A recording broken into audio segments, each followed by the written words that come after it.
जय श्री राम दोस्तों। तो दोस्तों आज मैं आपको रावण के शव का रहस्य बताने वाला हूँ। जी हाँ दोस्तों, रावण के शव का रहस्य मैं आपको बताने वाला हूँ। तो चलिए दोस्तों वीडियो स्टार्ट करते हैं। तो दोस्तों एक रिसर्च के अनुसार श्रीलंका में स्थित एक एक पहाड़ी में बनी गुफा में अभी भी रावण का शव सुरक्षित है। जी हाँ दोस्तों, अभी भी रावण का शव सुरक्षित है और यह सच है।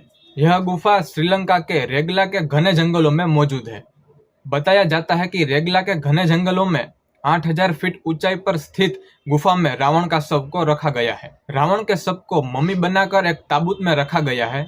इस शव पर एक खास तरह का लेप लगाया गया है, जिसकी वजह से वो रावण का शव हजारों सालों तक वैसा का वैसा ही दिखता है। इस ताबूत के नीचे रावण का बेशकीमती खजाना है, जिसकी रखवाली एक भयंकर नाग और कई खूंखार जानवर करते हैं। तो दोस्तों ऐसे ही रहस्यमय वीडियो देखने के लिए और पुराण और वेद रिलेटेड जानकारी जानने के लिए हमारी चैनल पौराणिक पोटेट्स को सब्सक्राइब करें। Thank you.